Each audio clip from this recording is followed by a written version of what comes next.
Do you ever find yourself in a situation where your brain feels like it's running a marathon in the mud? Or you've made a decision only to look back and say, "What was I even thinking?" Yeah, welcome to being a human. The good news? We've got the cheat codes. Welcome to Micro Matters, your fun, slightly snarky guide to life's clever little tricks. Today, we're unpacking a toolkit that will revolutionize how you make decisions and solve problems. We're going to explain what mental models are and, more importantly, why they're as essential to your cognitive toolkit as bread is to a sandwich. We'll even dish out a few top models. No, not those kinds. That'll help supercharge your critical thinking. And we have a surprise for each knowledge nugget we're serving up. Before we get into all that, let me present you with the enigma of the YouTube algorithm. Picture a rare, exotic creature that survives purely on likes and subscribes, kind of like a millennial on avocado toast. Why let it starve when you can simply smash that like button and subscribe to our channel? As a bonus, we'll fill your life with daily actions and tips to enhance your existence, one habit at a time. Not a bad deal, right? Now sit back and let's prepare to hack your brain. More important than learning what to think is learning how to think. In the realm of critical thinking, mental models reign supreme. Consider them as the scaffolding of your intellect, the blueprints we use to simplify and comprehend the complex world around us. Mental models are essential tools we use for explaining things. Without mental models, we'd be swimming in a sea of chaos, devoid of a system to determine where to focus our attention. Thankfully, they serve as our internal compass, enabling us to discern what's important and how to act accordingly. Yet each model has its blind spots. The remedy? Procure a motley crew of models that provide a kaleidoscope of perspectives, helping you combat biases and paint a more colorful, true-to-life picture of reality. Just like you wouldn't use a saw to sew a button, the utility of a mental model depends on the problem at hand. In the end, remember this: the caliber of your thinking is directly linked to the number of handy mental models in your cognitive kit. And the more tools you have, the better equipped you are to tackle life's curveballs. Let's cover the first shiny tool in your mental toolbox: inversion thinking. The idea? You solve a problem by flipping it on its head and working backward. Start with what you don't want and figure out how to avoid that. Kind of like avoiding your ex at a party. You know exactly where not to be. The principle of inversion can be traced back to ancient times, as it was a central tenet in Stoic philosophy. The Stoics would premeditate on potential adversities to better prepare for or prevent them. Now let's switch gears and bring this ancient life hack to the hustle and bustle of the 21st century with an example. Maybe you're saving up for that dream vacation in the Maldives. Well, invert it.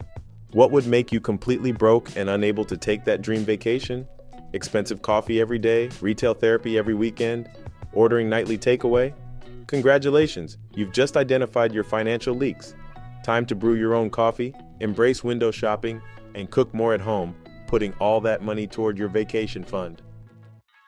Remember that tantalizing surprise we hinted at from the get-go? Well, the moment of revelation has arrived. You see, it's all well and good to read and understand a mental model, but to truly grasp its power, it needs to be yours, not just in theory, but in practice. It's akin to wearing a suit that has yet to be tailored. Without your personal touch, that mental model is simply an empty shell.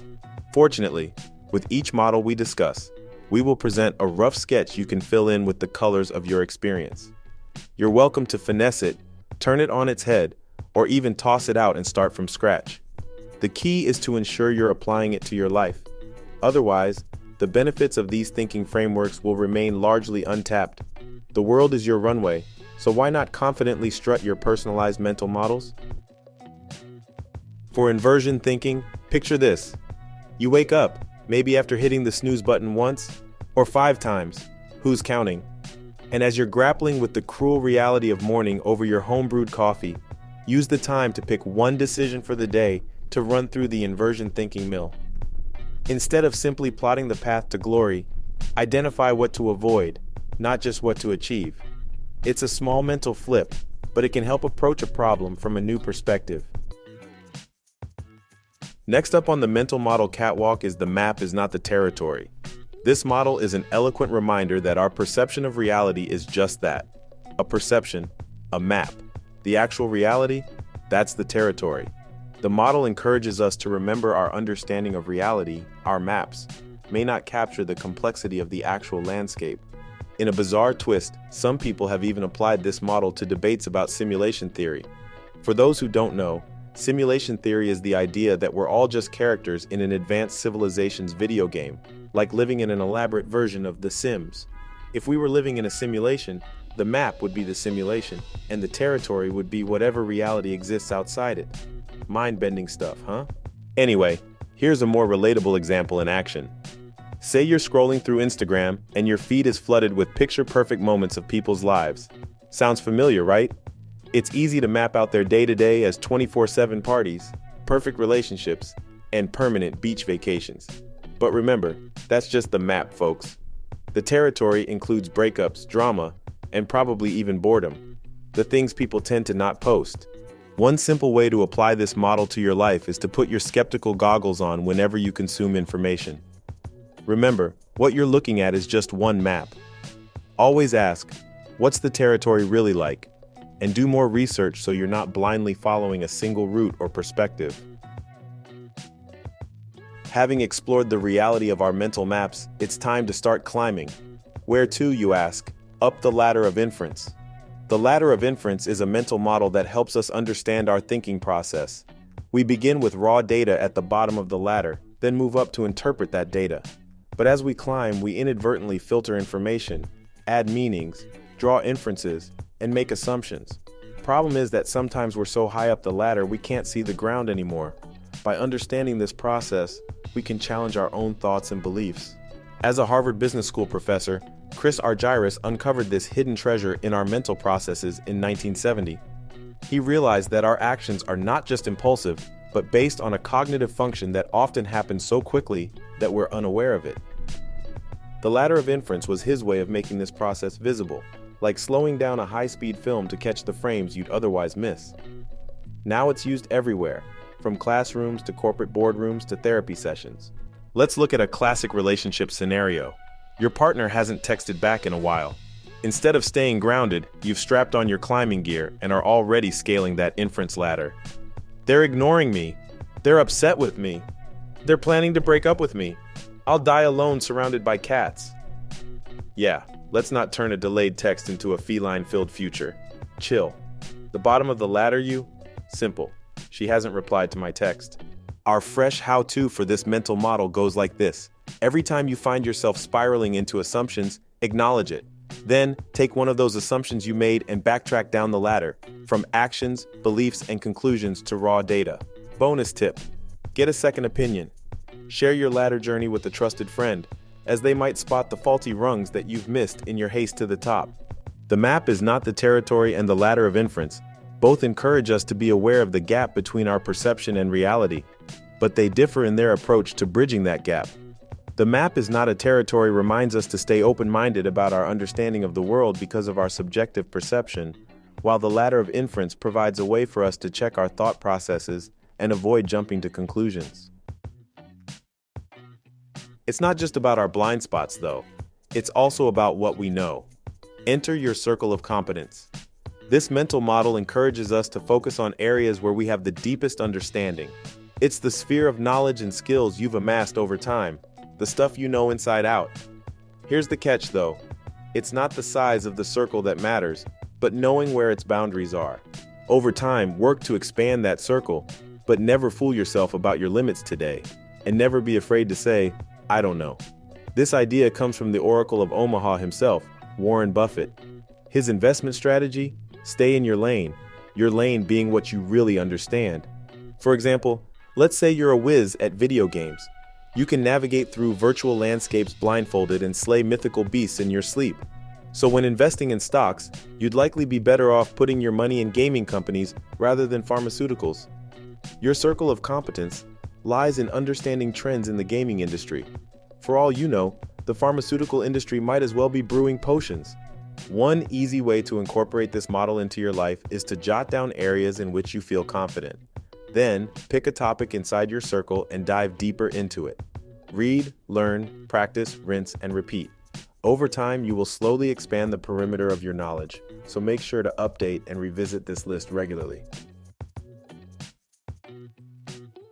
As we learn new things to expand our circle of competence, this next model helps us to know whether we truly understand something. The Feynman technique. This technique involves explaining a concept in simple language as if teaching it to someone else. If you struggle to explain, you don't fully understand it. This model was named after Nobel Prize-winning physicist Richard Feynman, known as the Great Explainer, for his ability to relay complex ideas in accessible and engaging ways. Let's say you've just learned about blockchain. Now imagine explaining that to a 5-year-old. You can't say it's a distributed, decentralized public ledger. They'll look at you like you've grown a third head.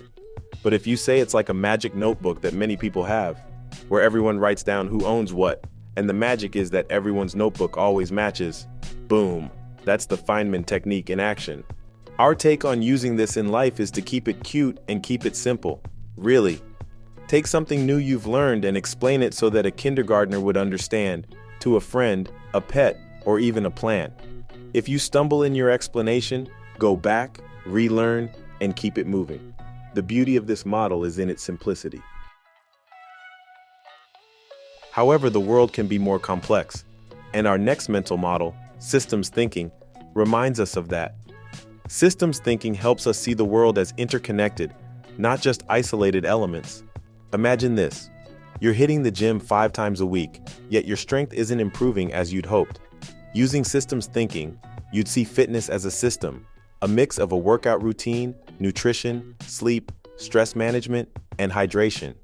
You may have been overtraining and not giving your body enough rest, or your food isn't supporting your muscle recovery. Addressing all these factors holistically, you can tune the entire fitness system to align with your strength goals. Fun fact: at MIT, systems thinking is taught with beer.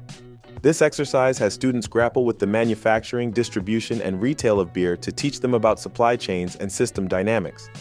Unfortunately, there are no keg stands involved, only a sobering realization of how intricate systems can be. So the next time you grab a cold one, remember you're not just enjoying a brew, but appreciating a masterclass in systems thinking. Our advice? Map things out. Get in the habit of drawing out your thoughts or problems. This can help you visualize the system and its components. A simple doodle on a napkin works. The point is to break down the issue into smaller parts and understand how each piece interacts with the others. Our last model is a practical application of systems thinking, demonstrating how small actions can significantly impact a complex system.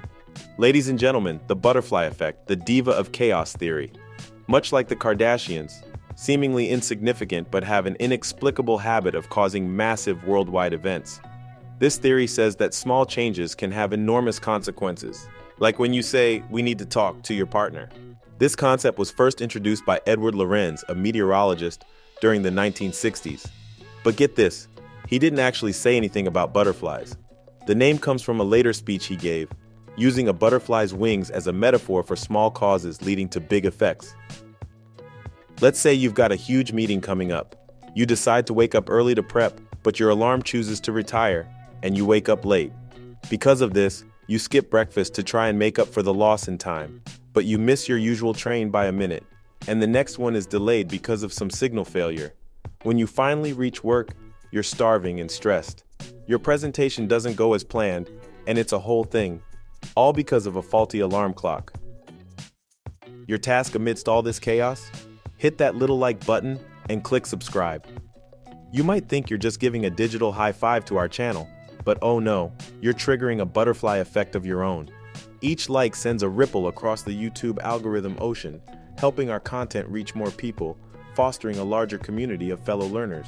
Remember, in the world of the butterfly effect, every click counts. Congratulations, you've just aced Mind Olympics Round 1. Yes, my smarty pants friends, this is the first of our 3-part series on these fantastic things called mental models. I know, it's a lot. But hey, Rome wasn't built in a day, and your mind mansion isn't going to be either. Worry not, because we have a trick up our sleeve to make your life easier. Illustrations, picture-filled summaries of everything we talked about today are ready for you in the description box below. So go ahead and scoop up those free doodles. Until next time, keep thinking differently. Peace.